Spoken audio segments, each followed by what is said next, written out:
wife went to the store this weekend and already all the meat shelves are empty. And I'm like, yep. Oh, yeah. And it was coming. I mean, it's just gone nuts. Welcome to the new normal. Yeah.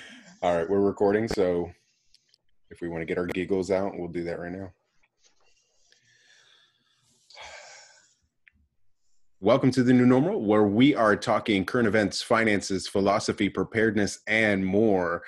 My name is Sal, and with me, as always, my good friend Quentin. Say hi to everybody, Quentin. What's up, world? We have got some things to talk about today. Man, it's not all sunshine and rainbows. It's not all peaches and cream. Unfortunately, we are just completely inundated by new headlines every single week. But we're not here to be Debbie Downers. If you're new to the show, the new normal is about taking the mentality of the bad side of the new normal, thinking about things from that negative perspective and saying, well, this is just the new normal. We got to get used to it. We want to take that new normal and flip it on its head. Talk about current events, talk about what's happening in the world, talk about the pandemic, talk about COVID, from a point of view that we can shape the new normal into something that can be beneficial, not only for entrepreneurs, but for folks who are interested in homesteading and getting financially prepared so that when the next crisis happens, when the next downturn happens, they're in a much better place, not only mentally, but physically, spiritually, and have just a general preparedness. So we want to thank you for joining us again. We have a special guest joining us one more time, Mr. Myron Bowman. We thank you so much for joining us. We had a great conversation with Myron on episode 5. If you didn't check that out, please head over to newnormalpod.com, where you can listen to that episode along with a few other interviews that we've done so far. We've got some amazing guests line up this week, Quentin. We have Hans Johnson. This is like the get for me right now. Hans Johnson is going to be joining the show. He's the author of The True Wealth Formula, which we are also giving away 2 free copies of his new book, The True Wealth Formula, on our website. If you go to newnormalpod.com/TWF, you can sign up to the newsletter where we will put your name in a drawing. And when Hans is on, we'll see how many names we have at the time. And if we have enough, I think we might get Hans to draw the name. Excuse me. If not, we will just, we'll keep collecting names, Quentin, and then we'll give those 2 books away on our Facebook page or on the website. Sounds good. We also have a couple other interesting guests that are going to be coming up. We have congressional candidate, speaker, author, and political commentator, friend of the show, big friend of the show, Mr. James Simpson is going to be joining us this week. So you want to tune in for that. Of course, you can download this on Spotify, iTunes, Google, wherever you like to listen to your favorite podcast. We want to thank you again for joining us on The New Normal. Quentin, you've got some stuff that you want to get off your chest, don't you? Yeah, man. I'm awaiting the arrival of murder hornets from Asia. I want to know, which one of our listeners, which one of you was it that said 2020 couldn't get any worse? Yeah, got the hornets that are going to kill. Exactly. And lo and behold, where are these murder hornets coming from? China.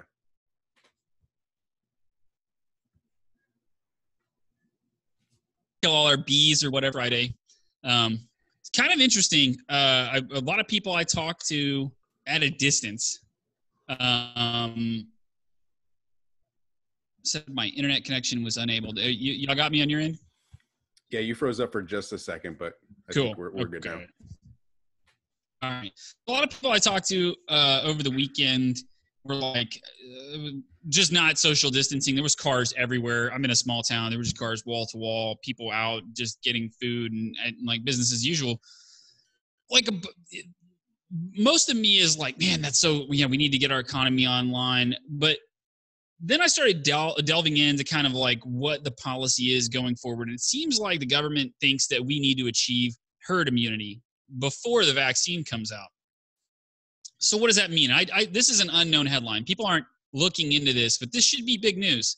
And so it means about 70% of people need to contract this virus to have herd immunity. So what that looks like in the United States at our current case fatality rate, and our current case fatality rate is right around 6%. It's a little under 6%. It's quite high. And if you look at what that means, according to the CDC, it's like the end of the world as you know it, according to their old documents. So if 70% of the United States, now this is without mitigations. Now we're going to get to the mitigations in a second because Texas is lifting most mitigations, to be quite honest. And Sal kind of pointed that out in the governor's executive order. It's very vague and gives really no real guidance on the situation. Well, you also have President Trump, who's no longer going to be supporting the federal guidelines coming this week. So that's interesting. So at 70% contraction, and if this case fatality rate holds at 6%, which it won't, it will go up. That's 15.12 million dead Americans. That's huge. And no one's talking about that. In Texas, we're pretty much lifting most of the restrictions. People think, oh, well, the heat kills the virus and all that. None of that's been proven true. It's also not been proven true whether antibodies protect you or not. And some of these tests, the antibody tests, apparently I have from good sources that they're molecular-based tests, and that if they're just stored in the same container, these tests with a positive, basically in the same container, that they can have a false positive. I don't know how that's possible. I don't have all the details on that, but I got that information from somebody I trust. We'll see if that's true or not. I'm not claiming that it is. But if 70% of the state of Texas contracts this virus, and it seems like that's very possible before the vaccine ever comes out, you're looking at 1.587 million deaths in the state of Texas alone. So that's more than the city of San Antonio dead. And that's without mitigations. Now, that's not to say that a second wave, which is almost all but inevitable now, won't entail mitigations in itself, right? Like if we have a second wave, mitigations might come again. They might be even more strict next time. That could be even more problematic to the small business situation. It might just exacerbate an already bad situation. So other headlines people are talking about, though. I'm going to wrap this up. Go ahead. I was just going to say, back up to the case fatality rate. So a lot of back and forth has been going on about it, right? So this is not as deadly as people have been saying. The CDC just lowered their death count from, 60,000 to 30,000. They chopped it in half. So when we talk about case fatality rate, what are we saying in terms of the narratives that are the dueling narratives at this point? So there's two different narratives, and the narrative that it's not as bad supports the reopening, which, look, the cure can't be worse than the virus. We keep hearing that.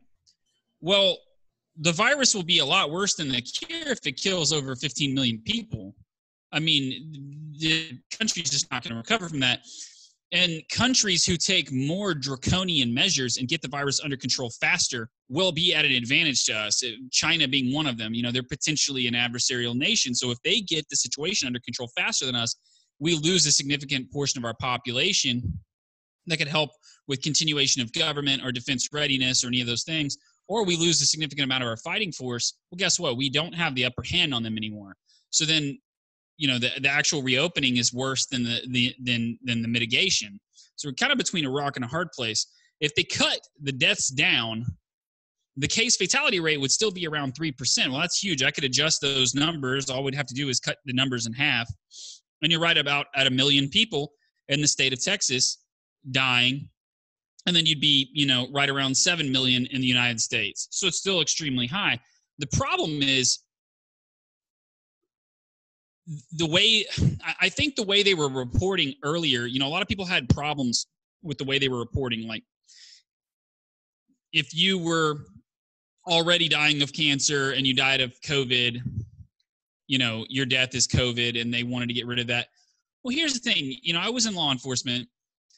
You have heart disease. You walk down the street and a thug caps you. You have a heart attack and die. Guess what? You didn't die from heart disease. I cannot label that a heart disease related death just because you had a heart attack because you got shot. Like, you would have otherwise had a heart attack another day had you not been shot. Like, somebody who's terminally ill with cancer could live years, and not have died from something like this. It could have been treated. So I don't know if I agree with the way they're reporting now. That being said, I don't know if I agree with the way they were reporting it to begin with. So what we do know now, though, is that China lied about how severe the virus was in order to hoard PPE. And they hoarded PPE in China, and they hoarded PPE from around the world, and they ordered PPE from all of the neighboring countries. It's unclear whether they ordered from us or not, but they did misrepresent the severity of the virus to acquire large amounts of PPE. We also know that the first strain of the virus they acquired, they disappeared the genetic sequencing of that and then gave us what they claimed to be accurate. Now we have our own genetic sequencing, right? I don't know if it's changed or not. I doubt it. It probably hasn't. But a lot of questions are now coming out surrounding the whole Wuhan biolab and what their intents were, who they were getting funding from. We can cover that on a different show. We don't really want to talk about that tonight because that is a rabbit hole. Well, yeah, but keep in mind that just a month ago, if you were to say anything about the Wuhan laboratory, that you were Alex Jones. You were Alex Jones. You were labeled a conspiracy theorist. You were essentially shadow banned on some platforms or banned outright together. Facebook would tell you, you're posting fake news. This has been fact checked. There's no truth to this. And now you have President Trump on major networks, on major publications saying we have evidence. And then you have other not Secretary of Defense, but you have definitely other high-ranking members of government who are coming out saying that we have oodles and oodles of evidence to support that this is coming out of a lab. Right. So there's a lot of headlines, right, with the reopening, the protests, all of that. I didn't really want to rehash all of the things that anybody could have picked up on Fox News. What they're not going to tell you is even based on the cut in numbers, the case fatality rate being adjusted, achieving herd immunity is going to just be extremely costly. And I don't know that those costs actually will be absorbed by the reopening of the economy. Like, I'm not so sure that economic gains can offset losing that many people. I mean, that could be permanent. It certainly would be a permanent contraction of GDP. There's just no way around that. So that's kind of problematic. And we've talked about this in the past. It's like, what are you going back to work for? If you're a small business owner, that answer is very easily attainable. But you're not allowed to open, right? So they're basically just getting all the big box Joes, and Sallys to go back to work for these faceless bureaucracies that don't care about them, that are part of the problem. One of the reasons our supply chains are so interconnected and why our economy took such a dump in the first place. They're convincing all of these people to go and basically risk their lives for stockholders' dividends and, stock prices. I mean, that's the only way around it. Or I'm sorry, that's the only way to really interpret it. And as a small business owner, being unable to open and losing that amount of market share to these corporations, probably permanently, especially if you go bankrupt, is completely unacceptable. If you are allowed to reopen, what is going to happen to you with the demand downturn, which is still, we still have a lack of demand. It doesn't matter if we open up or not.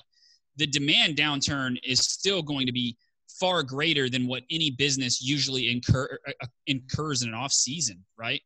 So you're still not going to be operating as in business as usual. You're not going to be able to bring back all of your employees, and you're potentially not even going to be able to cover your overhead and operating expenses. So that could force you into bankruptcy. It forces you to lay off, to fire, and it causes an unemployment insurance crisis. And it's passing the buck that the government, the American people, because we paid them for continuation of government, we paid them for defense spending, we pay them for war powers measures. They're not owning up. They're not keeping their side of the bargain. We pay taxes, we cede some authority, they take the authority, they provide services. That's the way it works. They're not doing it. The services aren't even being provided. We're being charged for what we've paid for in defense spending by big box, by big tech. And to what ends? It's just basically a consolidation of big monopoly. And the fact that our government is working with these companies is facilitating and encouraging it. It just makes them accomplices. So I wanted to pass it off to Myron and let him just dive straight into this and what his take on this whole situation is, because we were on the same page last week. We put a bookmark in this conversation. I'm really interested in hearing what you have to say. Welcome back to the show, Myron. Well, thank you. It's a pleasure. It's fun to be here again. Yeah, I guess there's just one thing that's spinning around in my head. Yesterday, I took a little time to drive around, and I finally got to a point of such irritation, I just came home. Because there's all kinds of directions I could go in, but one of the things that we just talked about, the big box. So there are big box stores that are crowded more than ever, and literally, if we're going to talk about safety, have crossed over the threshold of safety beyond all measure. And yet, I repeat again, and yet the small stores the small hometown mom and pop stores that support the local economy. Now we can get into talking about the big manufacturer for the stockholder side of it, but Walmarts are packed. They're selling products as an essential business. They're selling other products that are non-essential as they've been labeled, because all the small mom and pop shops have been closed carrying the same exact products. And so it's like a oxymoron. I mean, I'm driving around just looking at some of these stores, and literally, like I said, they're packed to the gills. So what's happening is, because they've allowed these essential businesses that are carrying non-essential products to stay open, I don't see any way they can argue that that they're doing it for safety, because the closure of, I'm going to say, 800 stores and allowing 20 to stay open, all they're doing is they're driving that traffic of 800 down to 20.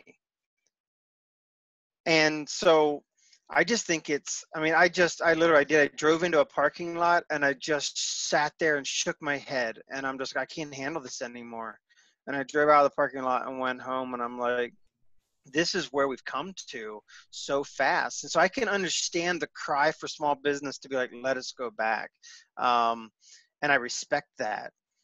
What is concerning is that a lot of the bigger manufacturers are doing it. People are basically being forced back to work. Or I just was reading an article actually on Amazon today about they're sending out emails now saying, we're not going to make you come back. It's just not going to hurt your status if you don't. I'll believe it when I see it. Yeah, and just as a testament to that, driving through a small town America here in deep East Texas, when the governor essentially opened us back up on May 1st, it really did look like things were back to normal to a certain degree.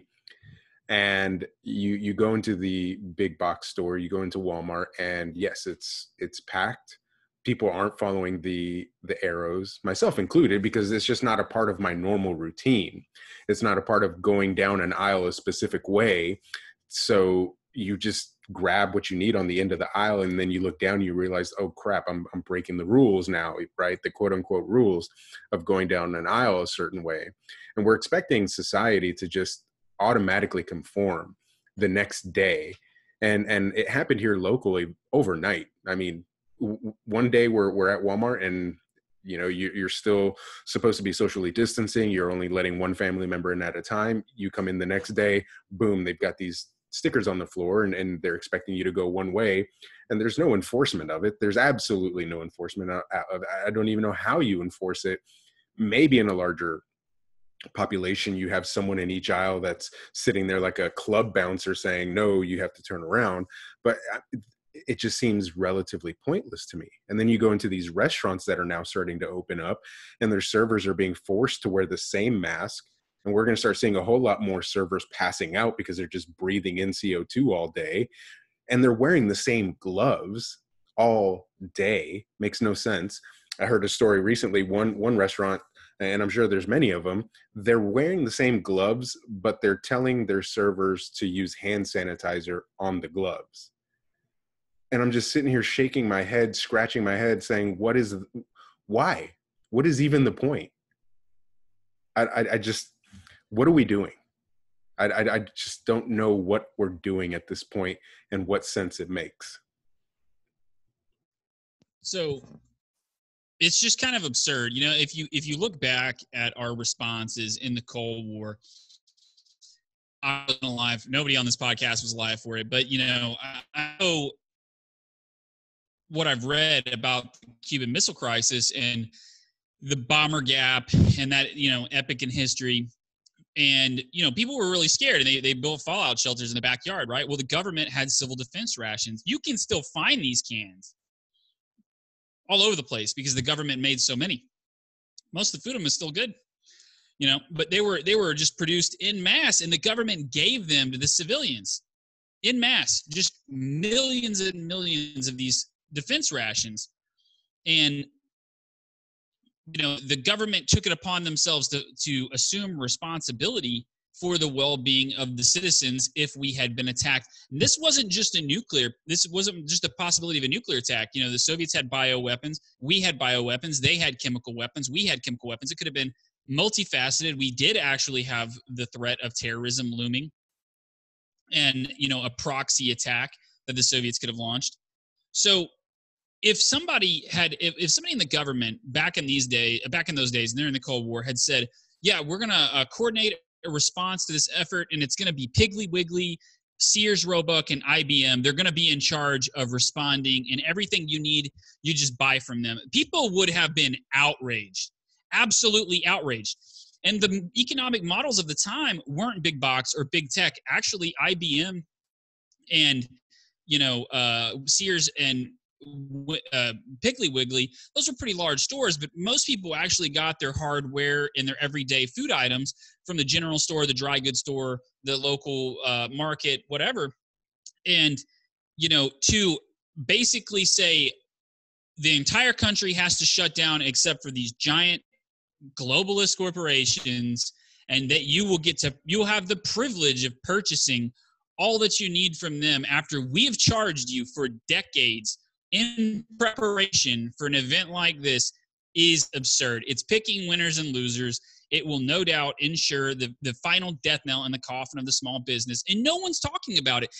Everyone is seriously just caught up in this false dialectic. I want to go back to work. No, we should stay at home. It's really deadly. No, it's just the flu. It doesn't matter.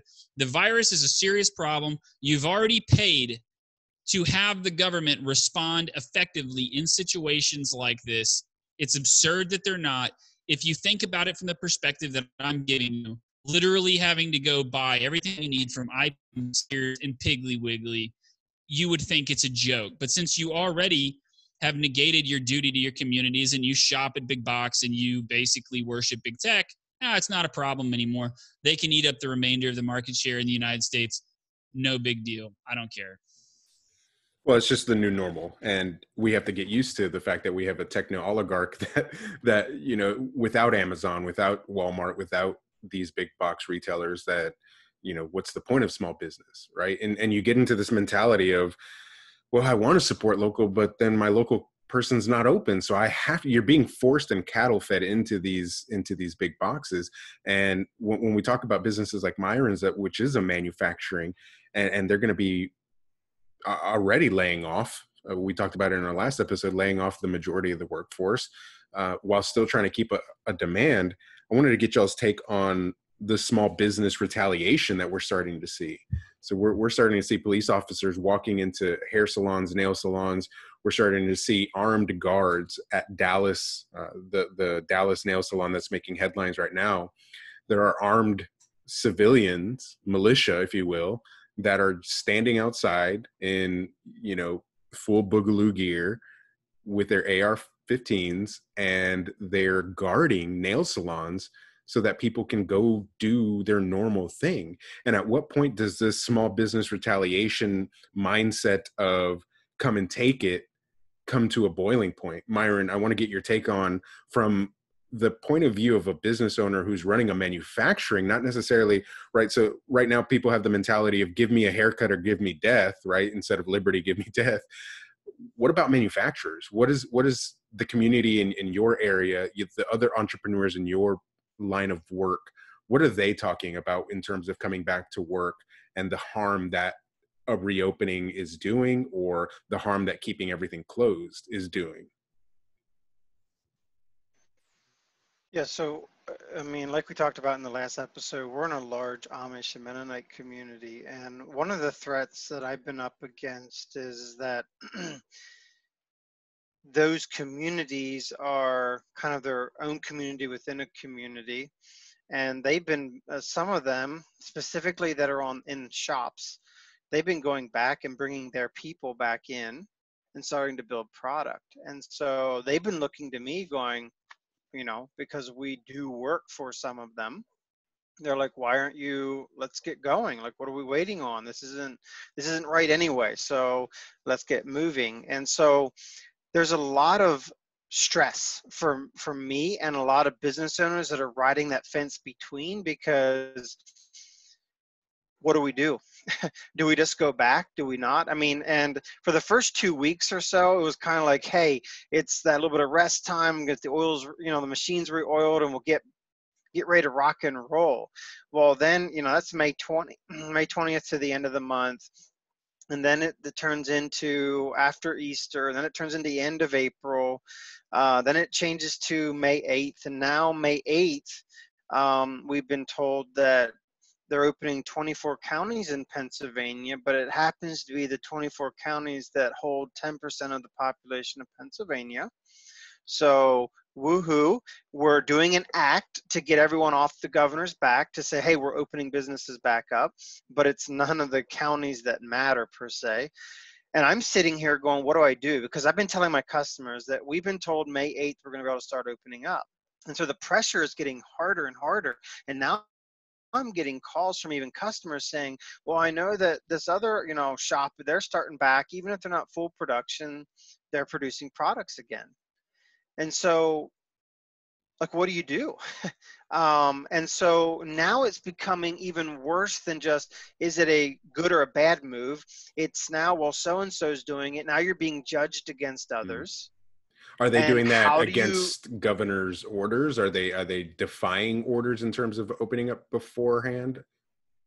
Yeah, I mean, they don't have waivers, and they're in non-essential business categories. So they're just opening up and doing what Correct. The nail salons are doing, what the hair salons are doing.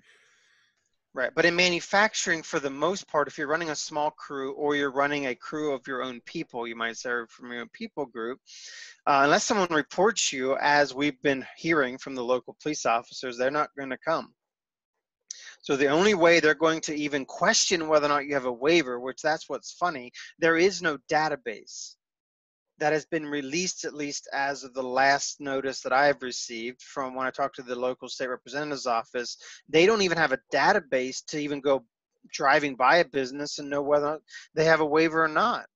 So unless they stop in, go in the door and say, hey, do you have a waiver or not? If they think you're non-essential, there's no way of them knowing whether or not you have a waiver or not. And because one business that's a roofer got a waiver, one didn't, how in the world are they supposed to know without door knocking on every door? So they've, in a lot of the areas, as I'm understanding in our local area, they're basically saying, unless you get reported, we'll come check, then they go check it out just to see whether or not you have a waiver. And there's times they'll show up at a business and they have a waiver anyway.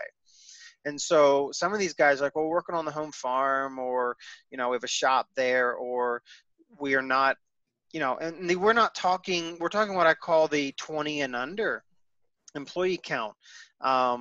And so you're already, like maybe on the lower side of the radar. We're at a company size of 15 and under. And I'm just sitting here going, what do I do? Because the stress is now coming from so many angles. And the confusion is starting to become outrageous, because just like the news, there are millions of people's viewpoints, and we don't have enough time in a day, if we want to get work done, to go out and research the factual aspects of every piece of information that we're receiving. Because even just from our governor and people that are posting information about what's going on, it's enough to make my head spin. So I want to read a quote from Sun Tzu's The Art of War. The whole secret lies in confusing the enemy so that he cannot fathom real intent. And when you start thinking about it from that perspective, that we talked about this in previous episodes, that everyone's frustrated, everyone's confused. right? We get memes right now and fun videos that are talking about you can go outside, but unless you don't want to go outside, don't go outside. Children are not at risk unless they are at risk. You don't want to go to the doctor's office unless you really need to go to the doctor's office, right? So we're getting these huge mixed messages, and it's boiling over into this confusion and frustration. And again, we're seeing armed civilians showing up to governors' mansions. We're seeing armed civilians guarding small businesses. And at what point do we say enough is enough, or does even our government say enough is enough? We're taking our hands off of the situation, and everyone just go back to normal? Or at what point do they say you can't do this? You can no longer peacefully protest. You can no longer show up to these establishments with your AR-15s guarding nail salons or manufacturing plants so that they can open. What is the spillover that's going to happen? And are we in that 2-week cycle of just watching and waiting?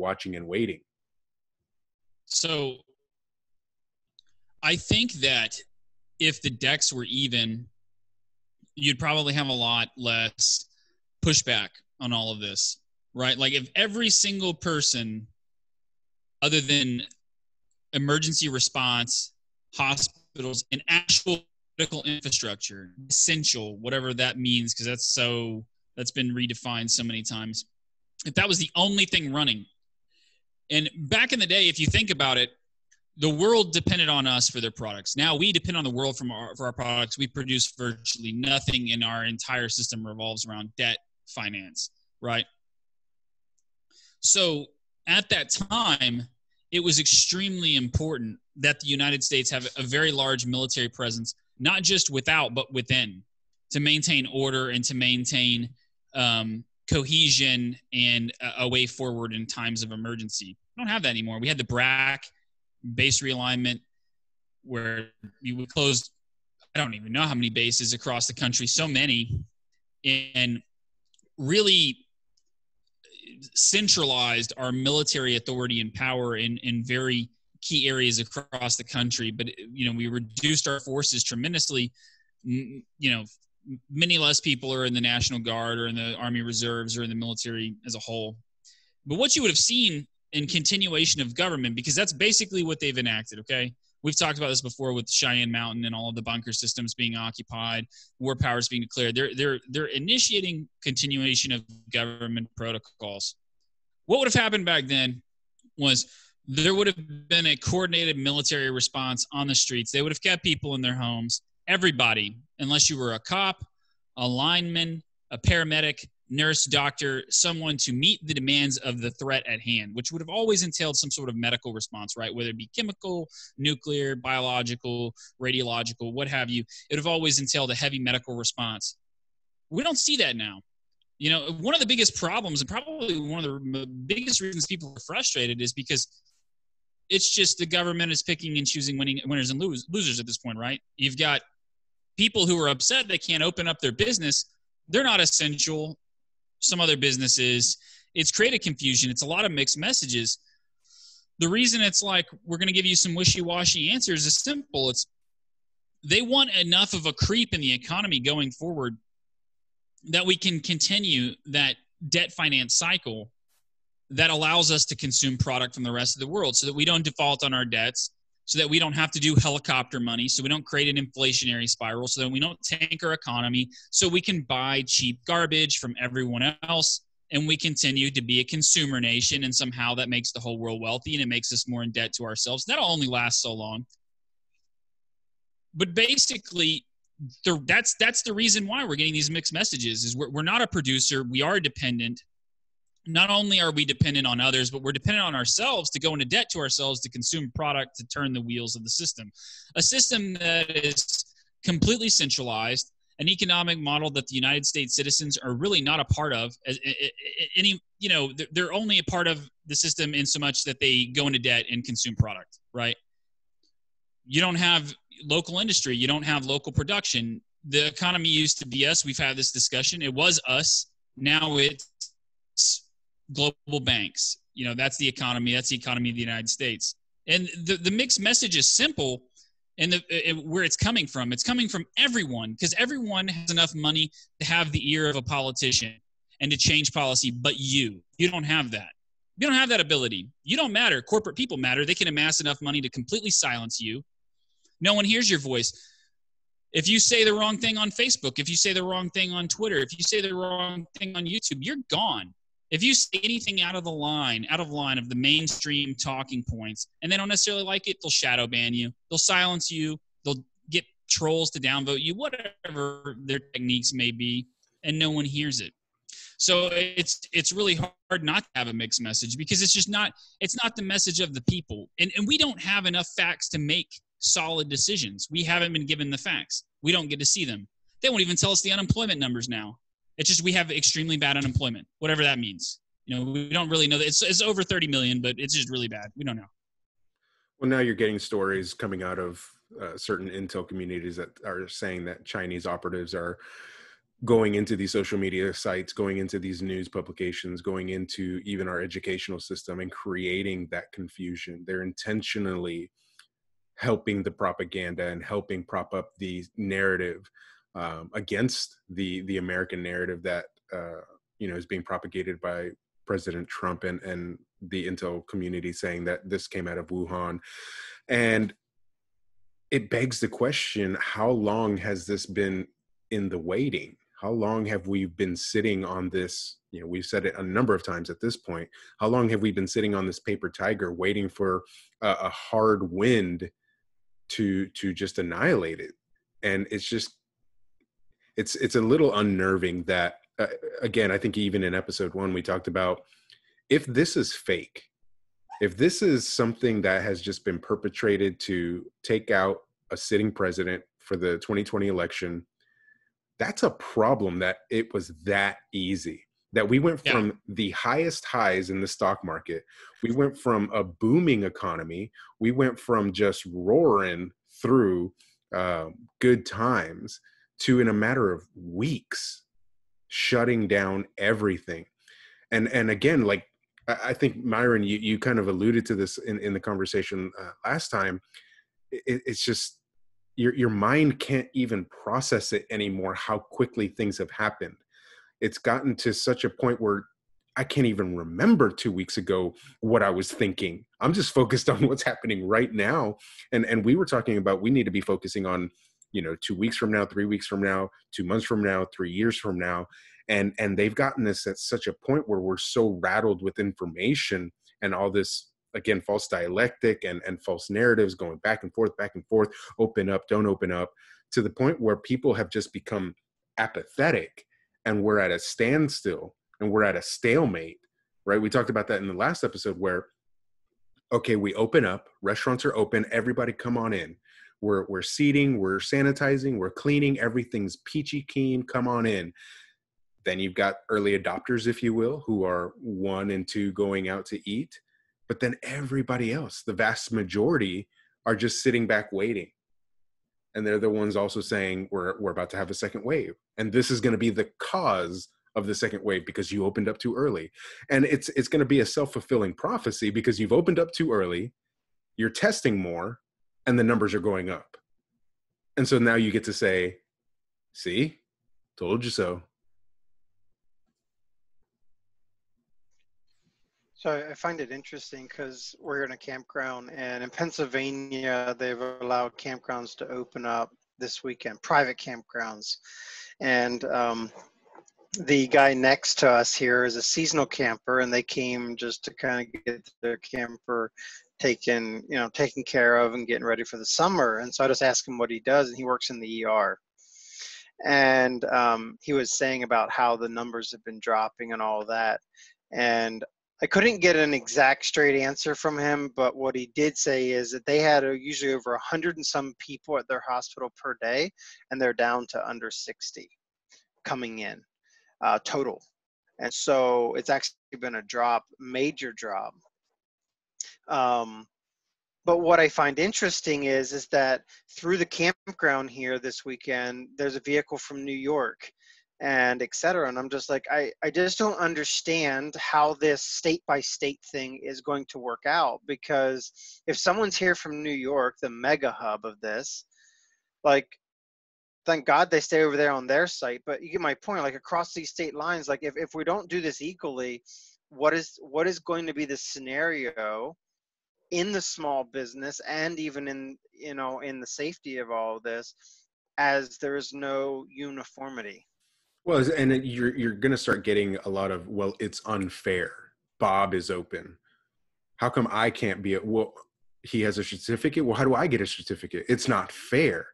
I'm just going to open up anyways. And again, it's creating this animosity. It's creating this spiral of retaliation mentality where people are going to just get so fed up with it. And either we hit a flashpoint or things start to truly ease up. Things do go back to normal. But I'm not seeing that yet. Because in Pennsylvania, we're now going through they're testing, or they're going through and reviewing the waiver process, because there have been too many businesses that have had the same safety plan in the same industry, in the same areas, and one had got approval and the other one didn't. And so now it's getting, and this is not even big to small. Like, this is small to small, meaning this is a mom and pop business against a mom and pop. And one person who was on an interview brought both of them on together, even as competitors, and did an interview together. And basically it wasn't like rivalry. It wasn't like one had more money than the other. It was sheerly a process that never was developed or was broken around the waiver process. And I think this, unfortunately, is going to set businesses against each other on the small business sector, rather than I'm actually focusing on the big business against the small business, which for me, my number one focus has been and will stay on the big guys against the small guys. Because I believe that now what's happening is they want to create almost like a warfare between the small against small, so that they can continue doing what they want to do on the big scale. That's where I'm at. Because the more I see the attacks happening between small business against small business, that's like, it's like people turning on each other. It's like the community turning its back, it's like turning against each other. And that's the death of community. Yeah.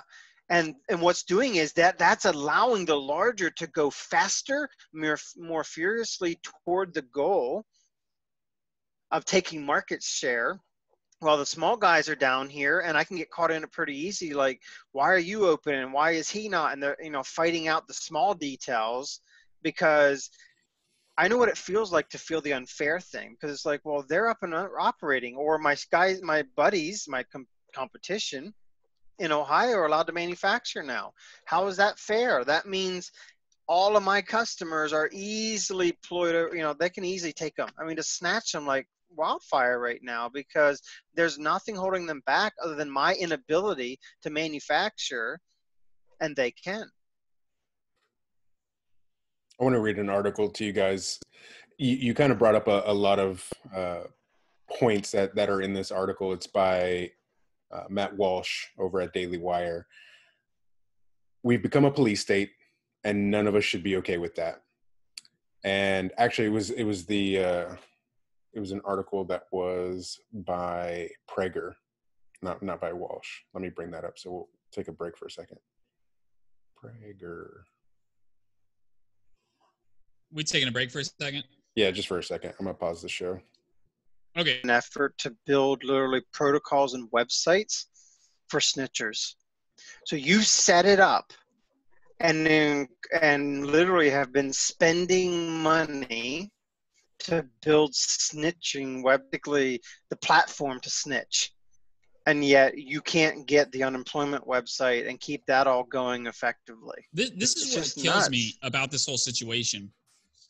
Because, like, martial law is bad, right? But there are protocols and there's laws of how you get into martial law, and there's protocols for ending it. And they're clearly delineated.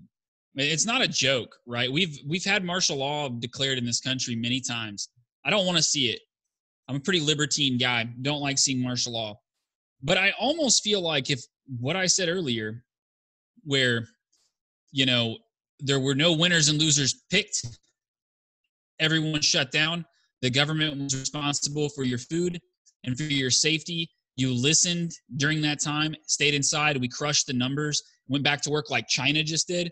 It would be far less draconian than this weird technocratic bullcrap that's coming out. And this snitch state we're building, which is the death of trust in the community, which ends America as we know it. We're a high trust society. We have an idea and mentality about ourselves that allows us to feel comfortable with our neighbors and within our community. We can still do that after martial law because we know that's a very extreme circumstance, and there's a way in, there's a way out. With this police state, with this snitch society, with this change in culture, that's permanent. The way of life that you had before never comes back.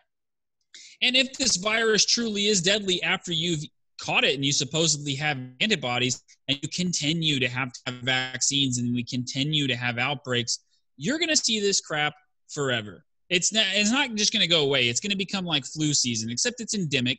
So we're going to have outbreaks constantly across the country ad infinitum, and it just continues to erode away at what it is or what it means to be an American and what our communities mean to us. It's going to further atomize the American into an identityless, self-interested consumer, just a product, just somebody who purchases product, just a mind to fill, and just another, cog in the machine. You're no longer a member of the community. You won't even trust your own family members. Yeah, and that's the really sad part. I mean, we were talking about just the fact that Myron, the governor there, is setting up essentially a snitch state, and it's getting to the point where businesses are turning on businesses, or business owners, I should say, are turning on business owners. So this is an article from Dennis Prager, and it says, "Our dress rehearsal for a police state. All my life, I've dismissed paranoids on the right, that Americans are headed into communism, and the left, it can happen here, referring to fascism. It's not that I ever believed liberty was guaranteed. Being familiar with history and a pessimist regarding the human condition, I never believed that. But the ease with which police state tactics have employed and the equal ease with which most Americans have accepted them is breathtaking." And so he goes into a couple points on what a police state means. And a police state isn't necessarily a totalitarian state. America is not a totalitarian state. We still have many freedoms. In a totalitarian state, you and I talking, or this article that I'm reading, would not be legally happening. We would be going against the state in even having this conversation. And if we were illegally published, then we would be imprisoned or even executed. That's a totalitarian state. So some of the measures that he lists in this article with regard to a police state: number one, draconian laws depriving citizens of elementary civil rights. We're already seeing that. Number two, mass media supportive of the state's messaging and depriving of those rights. So the New York Times, CNN, and every other mainstream mass media, they are serving at the cause of the state, and they are doing so over the individual's lives, much like Pravda in the Soviet government. Number three, use of police. And we talked about this very early on in the show. We're seeing police officers go door to door, knocking on businesses. Do you have a permit to be open? Police departments throughout America have agreed to enforce these laws and edicts with what can only be described as a frightening alarm. After hearing me describe police giving summons to, or even arresting, people for playing baseball with their children on the beach, jogging alone without a mask, or worshiping on Easter while sitting isolated in their cars in a church parking lot, a police officer called my show. He explained that police have no choice. Where have we heard that? It was just my job. I was just doing my job. And then what we've been talking about tonight, the snitch society.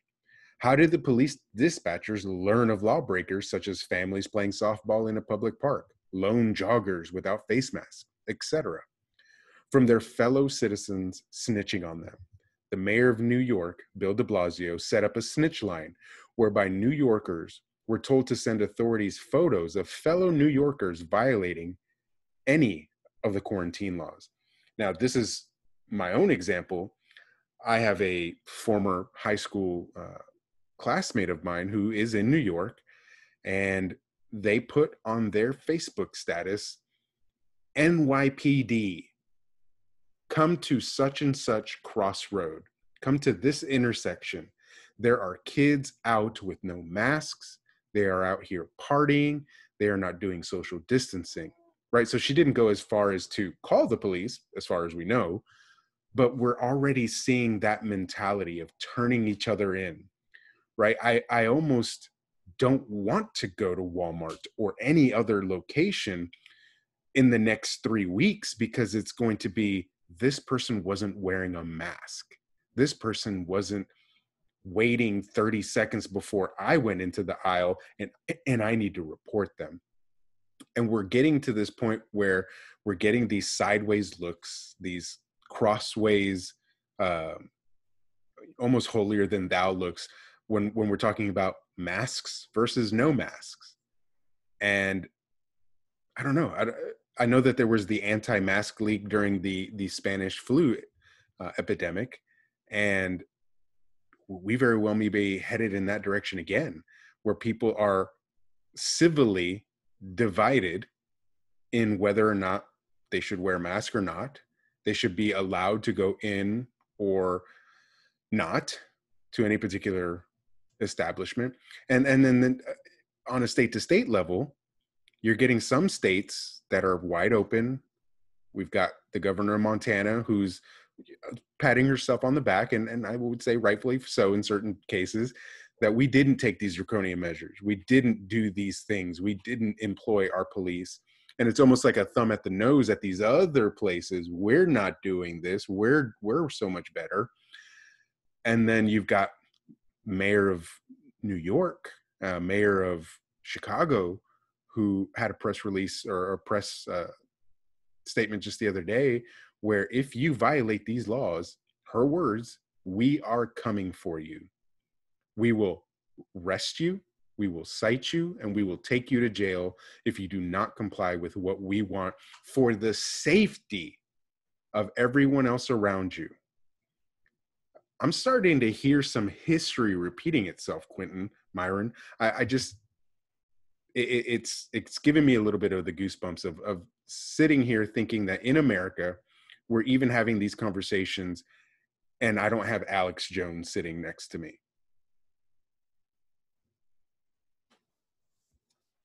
Yeah. So, to kind of add to what Prager was saying, a police state is not necessarily a totalitarian state, but it is the foundation upon which the totalitarian state is laid. But you cannot have a totalitarian state without a police state, without a secret police. There's nobody in history that did it better than Stalin, or really, we don't actually know the full death toll of the Leninist regime and the Cheka, what they did.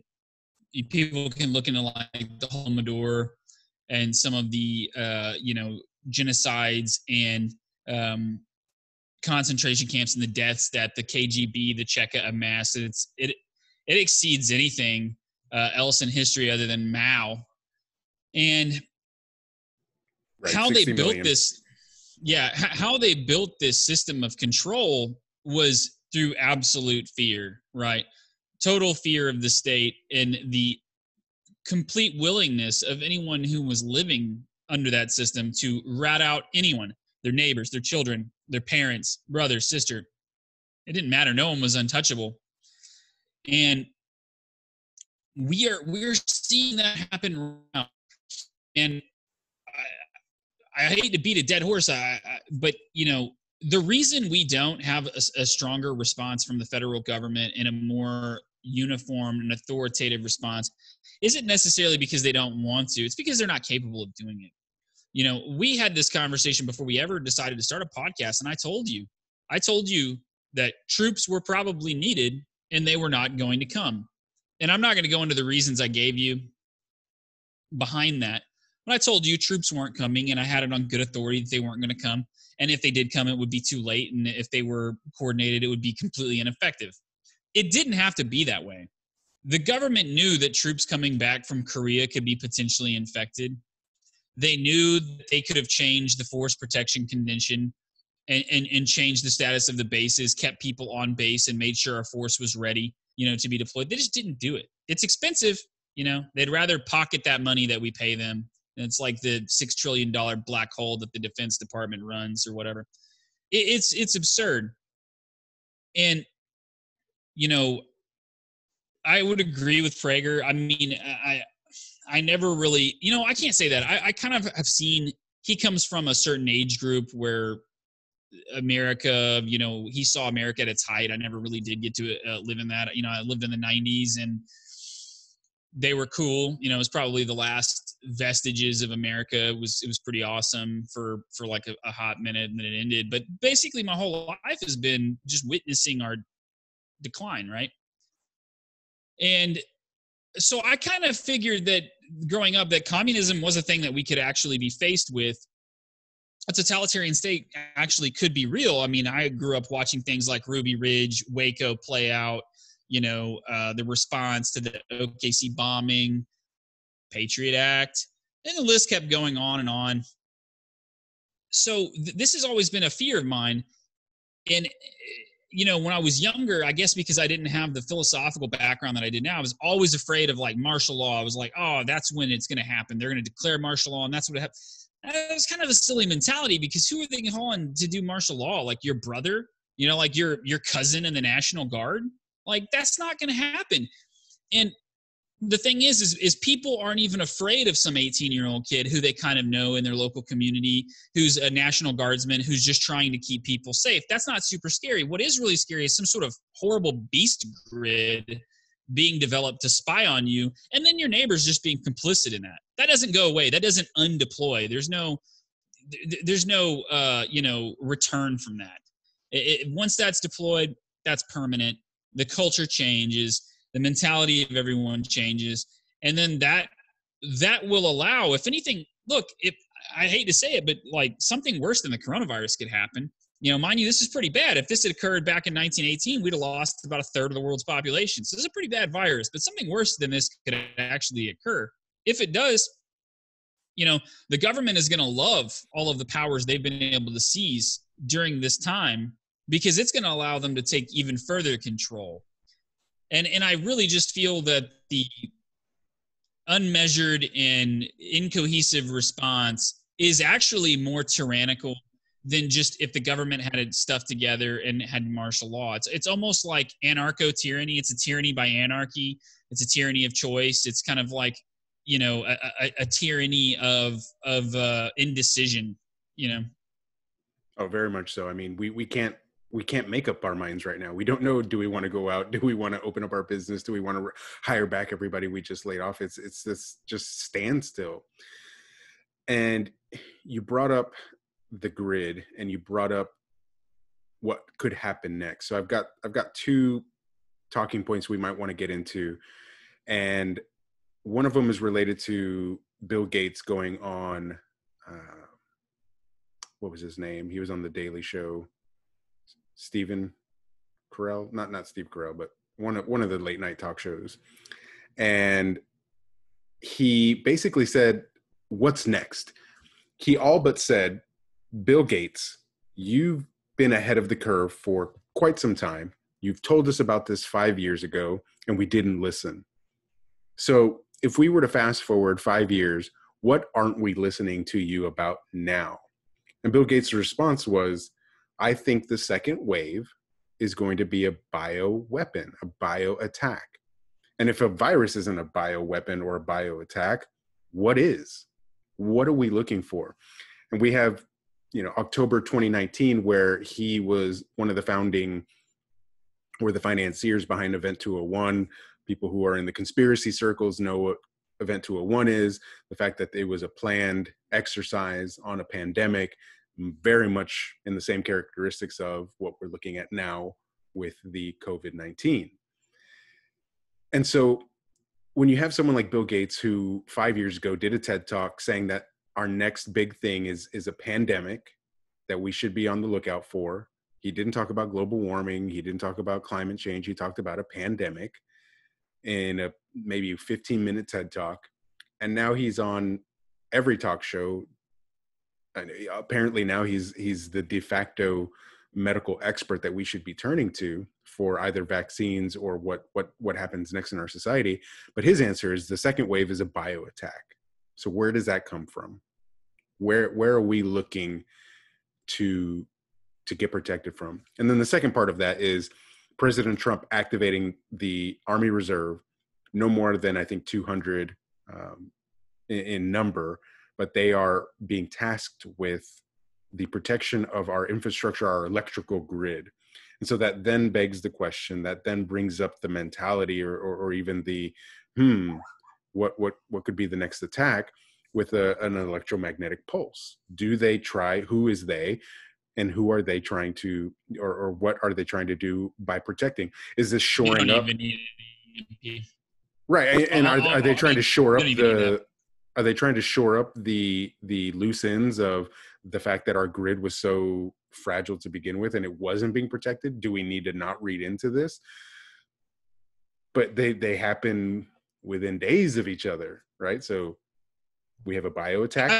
I told you this at the beginning. Like my biggest fear is, somebody takes down a grid transformer. Some bad actor, some terrorist or some anti-government, I don't know. It could be anybody. But if somebody did that right now, somebody took down a grid transformer, I think there's like a 2-year lead time on those things coming out of Korea or China or something like that. We'd be toast. And the virus would be completely unmanageable in that region, wherever it occurred. You would have wide-scale, systematic collapse, and then you'd have cascading failures across the country. It would be just total chaos in minutes. Myron, what's your take on that? What's the next wave? More confusion, because I really believe that that's what this is all about. Confusion. When it comes down to what I think the next thing is, I'm very distraught when those with lots of money are turned, what I feel all of a sudden become the prophets of the future. And to me, there's only correlation. It's not coincidence. It's literally a plan, a strategy that either they're being paid to do or they're funding to do. Because it's very easy to become a self-fulfilling prophet when you're a billionaire. Correct. And it's like,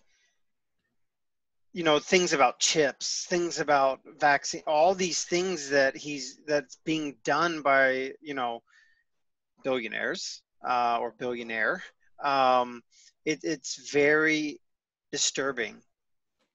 And the control all of a sudden that he has is like, where did this come from and why do you have it?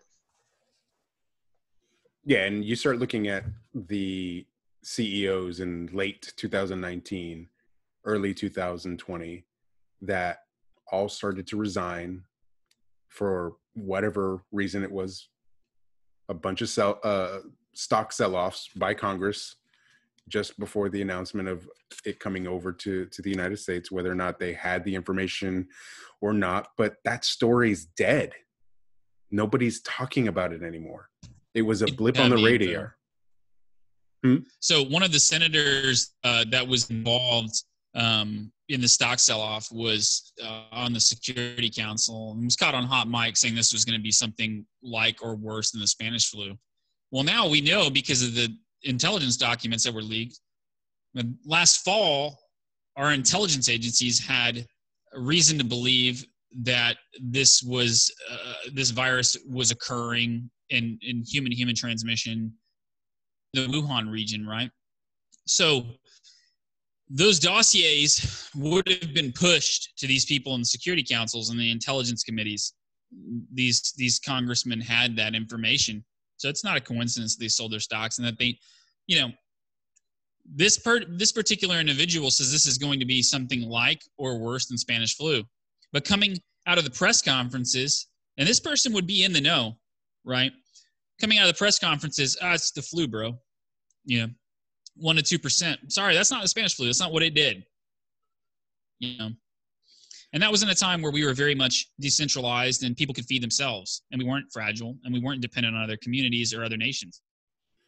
No, not at all. And when it's very easy to look at all of that, everything that we're talking about today in this particular episode, and you can just sit and say, well, what is the point? What are we trying to do here? So when it comes to that new normal, when it comes to figuring out what the next steps are, Myron, can you walk me through some of the things that maybe we didn't get to touch on in our last episode with you? What are some of the things that, assuming things start to relax, assuming things start to open up a little bit more freely, we're not pitting neighbor against neighbor, what are some of the things that you are doing with the mentality that you have to just move forward, to push forward, to be able to service your employees, but also your customers and the manufacturers that you work with, your clients? What are some of the things that you are starting to either consider or implement in your business, in your personal and professional life, to get through these next few weeks? Yeah, so basically, like we talked about a little bit earlier, either in this episode or in the last episode, is that every day there's something changing. And I have not been this worn out in a very long time. Because it feels like we're working. I mean, everything's at an outrageous rate of speed.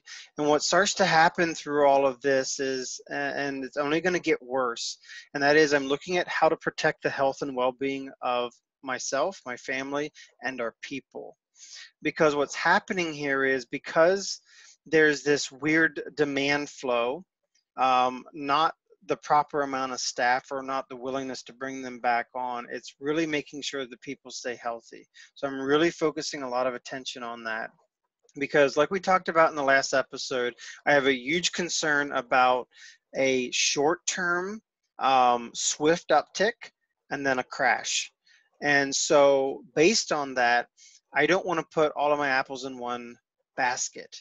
And so we've been very focused as a family, my wife and I, on really looking at how do we make sure that all of our orchards are as strong as possible, because we are in diversified industry. So we have rentals, property rentals in Tennessee. We have an outdoor furniture line. We have a woods and plastics manufacturing. We have the coaching side of things, and we're also in the process of launching in retail. And the reason we're working on the retail side of it more than ever is because we don't know the story that's going to be told on how many retail, even though it's going to be another company that we're just going to be involved in. We're looking to take more control because we're not sure what's going to happen with our brick and mortar, or any business for that matter. And so for us just to sit back and go, well, we'll wait till they can reopen or they can do such and such, we're pivoting quickly, which is what I've been doing all day today, is helping to get everything onboarded on that website and get everything rocking and rolling to take retail more directly involved. And that's different than the major .coms we're selling through to as a wholesale account right now, but it's literally .coms that we're have a bigger control over, because right now it's just basically, I call it a delivery vehicle of a sales process more than a cyber takeover or a cyber big box. We're really looking at it as, right now, what is a vehicle that we can have a next level control in?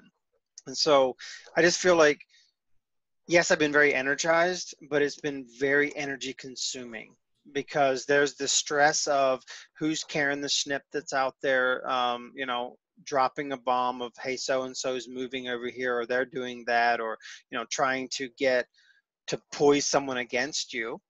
And so it's been very difficult to know what to say to who, how to say, like even when a customer calls in, are we open? we're not officially open, and just refer to the governor's thing. And no, Right. Are we're they going to not turn you having our in? full staff back. So yeah. And that's the fear of living life right now. Like, who do you tell what? I don't know which side of the fence they're on. And I don't care as a human. I don't care what side you're on. I just need to be careful for the safety and security of my family. And so it's just made that very, very challenging. So it's overtime and overdrive right now. And we're also looking at how can we offer services in any and all of our companies that can be considered essential, because I believe this "you're non-essential, you got to shut down" is coming back. And I believe that we've been taught, we're being programmed right now Mm. that if you don't learn how to play the game they want you to play the way you want it to be played, you will be shut down. I'm not saying I agree with it. All I'm saying is that I believe, as a small business owner, if you're not looking at different platforms of how you can sell your products and services, if you do not look at how you can have an essential part of your business, because what they've proven is that as long as you have something essential and you can push that essential entity, whether it's a waiver approval process or an essential in the manufacturing or selling of it, because they've proven this, that the Walmarts of the world can have a store that only is 1/3 essential and they can open 100% of the store. And so we're doing that. We're looking at and saying, how can we bring products to market in our business models to fortify our orchard? And we're looking to grow orchard, because this isn't, this isn't my principle, but coach has taught me and my wife has helped us to understand the orchard mentality. And so Right. what we're trying to do is have unconnected and unpollinated orchards. So what I refer to that is that our real estate rental properties that we have, they don't cross-pollinate with wood and plastic manufacturing at all, meaning they're not attached to each other. And so, yes, they both may be impacted in an economy, but they're not impacted on the same wave. They're on different platforms. We're in different market spaces. We're working with different style of customers that aren't related. Where woods and plastics manufacturing, that company does manufacture our outdoor poly products that we have out, Daybreak Outdoor. So that's attached. So to me, that's cross-pollinated. Mm-hmm. And that's why we're trying to grow into other industries with the woods and plastics that are not companies that we have any pollination with, that are outside of maybe healthcare. We're looking into other industries that will help us to continue to keep cleaner lines in that pollination. You mentioned the fact that, I mean, everything you said is exhausting just to be party to listening to everything that you're having to do. What are you doing to stay healthy and mentally have that mental clarity? What are some of the things that you have been instituting, again, personally and professionally, to keep yourself energized? Because I cannot imagine the hours that you're having to put in because of the industry that you're in that's been deemed unessential. So now you're having to, you're taking that huge swing. We talked about this in your interview. You're taking a huge swing. You're not just pivoting, you are swinging for the fences, and that is exhausting.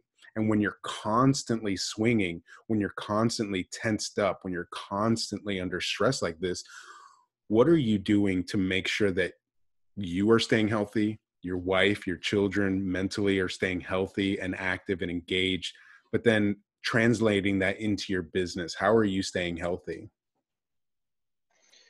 So that's definitely been a challenge right now. I mean, it's been a challenge that's almost exhausting to try to figure out how to stay healthy, to be honest. And so one of the things that we're really focusing on right now is that one day of rest. If we don't get that one day of rest, it's crushing. And so that's been a big focus.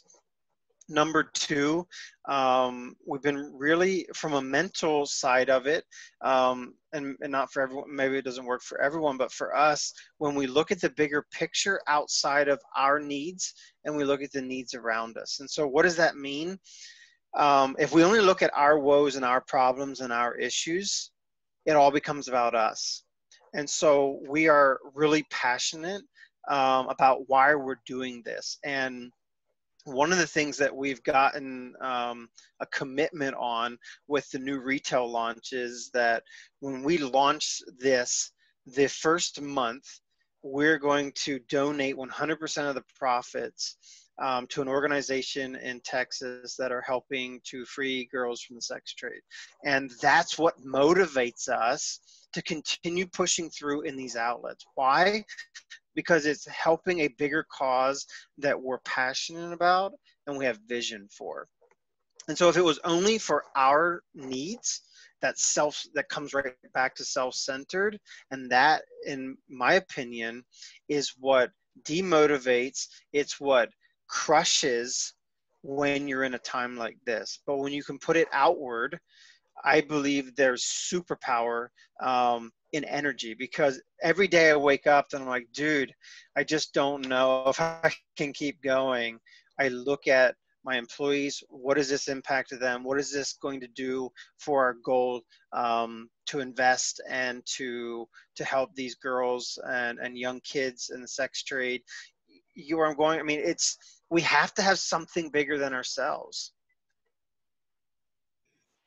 And that's huge. And you brought up a day of rest, and not to get into a theological conversation on day of rest, but we have tried and failed many times when it comes to the day of rest, of staying off social media and not reading the headlines. And it's something that came up very recently within my family, is like no screen time on the day that we're resting, unless we're watching some sort of study or looking at something that's going to better us, rather than just sitting there scrolling. Have you implemented anything that before this or even during this, where your family has no social media on a certain day of rest? You're not looking at the news, you're not looking at the headlines, because even information fatigue is a real thing, where you're just taking in and consuming data. You're just constantly putting yourself under stress mentally, may not be physically, but you'll get to a point where you burn out. And again, to that point, you get to a complacency cycle where you just stop caring. You start reading these headlines and you stop caring. Yeah, so I would say that we've made a pretty broad stroke on that. I wouldn't say that we have a day where we don't spend time on, but we don't have TV. We have TV, but we don't watch TV from the news side. We don't get or have subscriptions to any of the papers. And yes, Facebook in itself can be a death sentence. I get it. But that's really our only connection to the outside community at this point. And I've been kind of an anti-news guy for a lot of years, so it's not new just because of this. I believe that what we focus on is what we get more of. And when we feed on fear, we're watering fear. And when we water fear, it's like turning a sprinkling can and we're watering our flowers and wondering why weeds are growing, because the fear in the water, which is more seeds of weeds, are being poured right in and around the flowers that we're trying to water to grow. And so some of these things that are going on around me, if you were to bring them up, I wouldn't have a clue what you're talking about. And it's because if I haven't seen it on Facebook, I haven't seen it really anywhere, because we've just shut off those media outlets. Because we have a choice right now, I believe, and I'm not trying to bury my head in the sand and say it's going to go away because I don't go to them. No, that's not what I'm saying. What I'm saying is, if I continue watering fear, that's the sprouts I'm going to continue to nurture. And we have a choice, I believe, and that is being responsible or being fearful. And fear drives that. And so that is why the toilet paper issues, that's why all of a sudden all the shelves are taking of meat, because a person, and I'm not saying true or false, but the news media knows how to put out the right bait and the right headlines to create fear, to take basically to fulfill the prophecy. And that is that I could, right now, anyone of power could pretty much say anything and it would happen. They can say that we're going to run out of flour, and we're going to run out of flour because everyone would crush the stores and buy the flour out because they're watering the fear. And so that's just how we've been trying to avoid that. We don't have a social media free day. That's about the one thing we don't have. But the news, I'm done, man. I mean, I'll try not to go on Facebook at all first thing in the morning, because that sets the stage of then how that day is going to go based on what I feed it. You have to think to yourself too, if they're seeding dissent and lack of trust and fear of, one's own community and your neighbor, why wouldn't they? Like me and Sal said in the past, if the media caused this as a hoax to hurt the president or hurt the system, that's very unacceptable. But it also, that gives credit to the fact, just us making that statement, it's very possible, that they do have enough power to cause something like that. And I know for a fact that if the media says it'll happen, it will. The stock market won't crash until they tell you we're in a recession.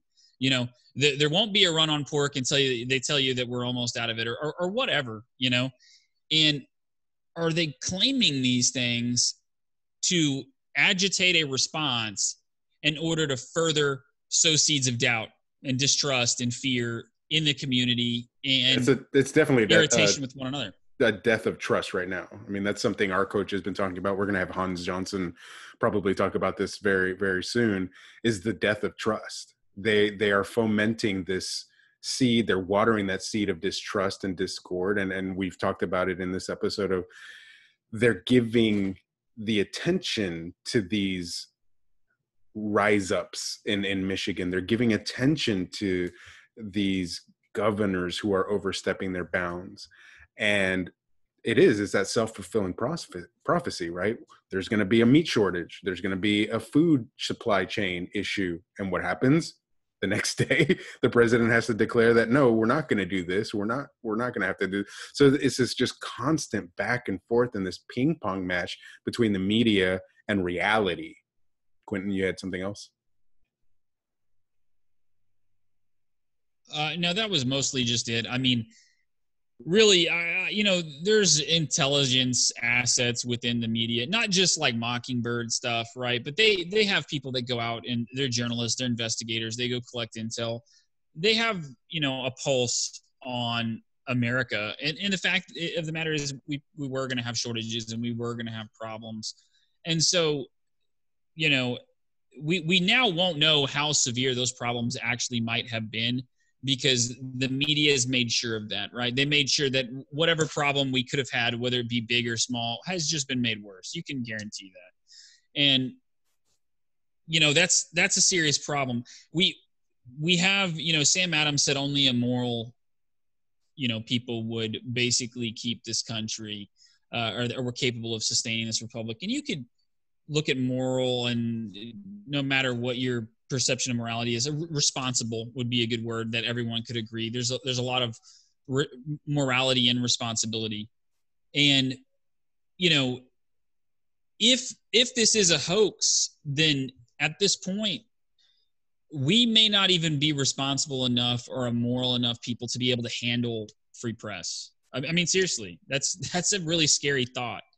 And I'm not saying we shouldn't have that. That's not what I'm saying. I'm just saying you have to really question a society and a people that allow situations like this to occur to them, or to be participants in it, right? You have some culpability in that, whether you were a part of it or you just went along with it. I don't really – I guess what I'm saying is, the death of trust is stemming from an overall collapse in moral fabric and personal responsibility. And I don't think that you can correct that with policy. Well, I know you can't. You can't correct that with policy. You can't correct that with,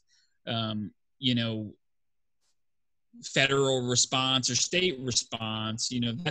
that's a personal issue. And that comes from the death of the family, the nuclear family, death of, social cohesion. Probably the church, I would say is largely involved in that. But I hope at the end of this, we really have a hard look in the mirror, and maybe we step back from this police state mentality that we found ourselves in, and we really examine what it is to be an American and what makes an American, what constitutes that. Because whether people were on the left or the right at one point in time, there was a considerable amount of morality and personal responsibility built into both of those worldviews. And I think it's just absent right now in today's society.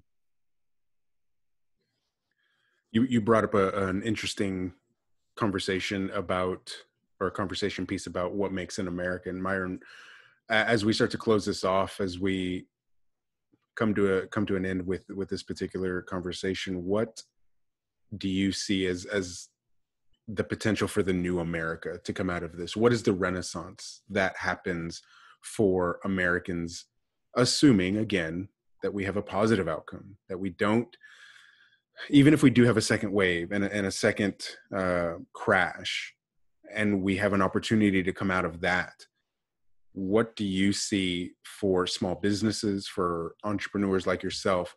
What do you see in the opportunity of this new America, this mindset shift, this new normal that they have the opportunity to take advantage of? Yeah, well, we're not going to get out of this without scars. And so those scars are going to live on probably for generations. And specifically depending on how hard the second wave is. And I'm just speaking as if there's going to be another one, because I really believe that we're going to have it.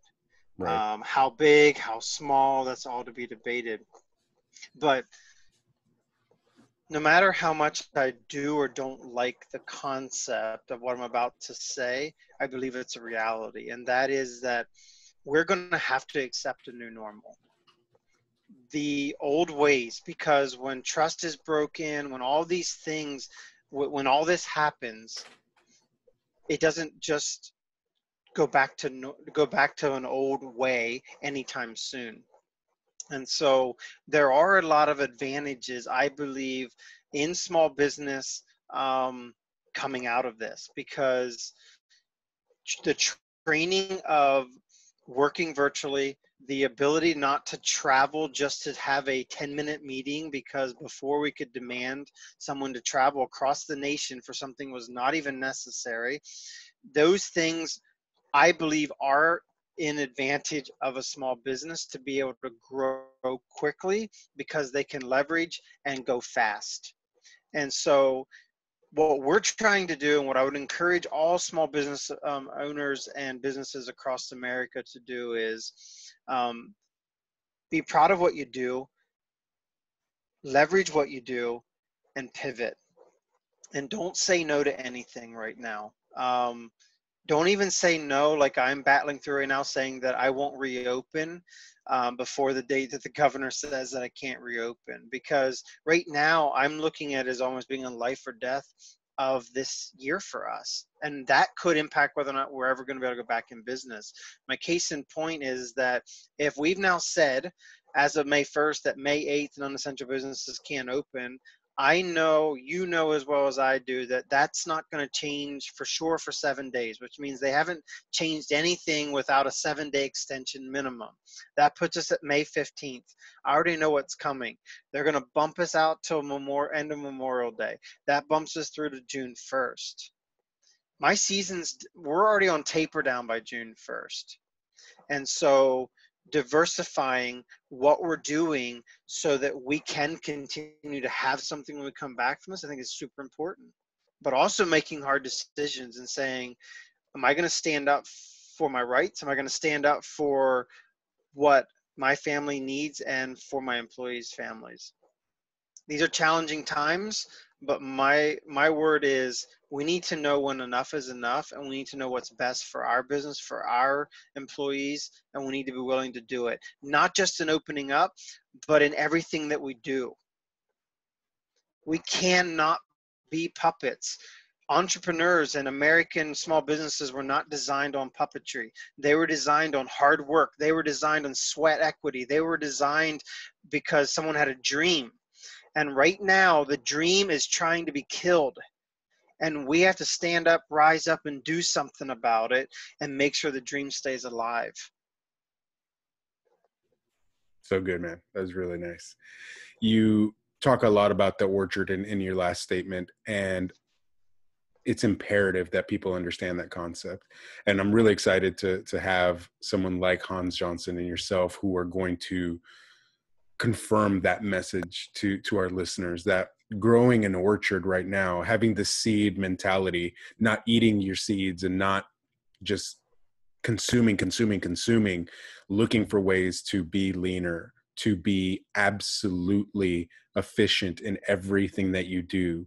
And then when you get seed bearing fruit, then you replant those seeds, you reinvest those dividends in your business, in yourself, in your education, and making sure that you're set up so that when we do get out of this, when we do have the opportunity to open back up, that you're not left in the dust. For all intents and purposes, if you're not taking action now, I don't know what's in store for you other than another breadline for you, or the potential of long state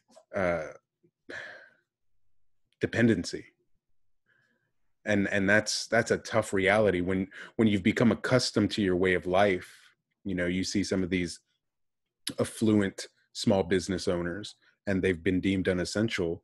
They've built a life around themselves that's extravagant at times, a lot more spending than they really should be. Any of us should be. And they're having to cut back in certain ways that's not comfortable for them. And I think it's going to take a lot of uncomfortable moments and uncomfortable conversations for the reality to hit some people. I think there's still a lot of people who are not taking this as seriously as they should have been, right? They're just going along. Oh, here's another 2 weeks. We're shut down for another 2 weeks.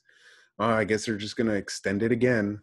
Well, at least they're giving me a $2,000 check every month, so I guess I don't really ever have to go back to work. And the renaissance that's possible, Walden, one of our guests that we had on early in our episodes, brought up that same fact, is that we have an opportunity to have a renaissance.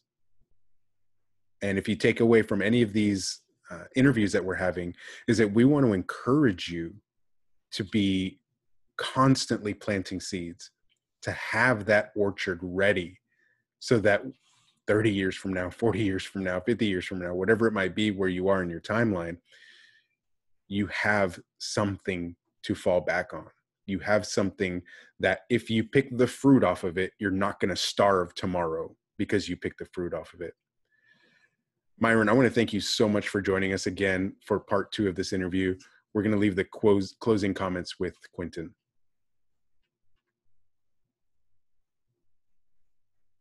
Yeah, man, I just thank you. I really wanted to have you back on because, you know, you and I seem to be on the same page with what's coming for small business. It really scares me. You know, I wanted to have you on in particular because the United States used to be a manufacturing nation. We weren't just a consumer nation. We manufactured the highest quality goods for the entire world, you know, and you're still a part of that reality. And I think it's very important for people to take very seriously what you're saying, where you're coming from as a small manufacturer, because that is every large manufacturer in the United States started out as a small manufacturer. And you're not even, you know, that small necessarily. And the potential for a new Ford or General Electric or Westinghouse or RCA, that right now, this is the deciding point in American history for the entrepreneur and for the manufacturer and the small business going forward.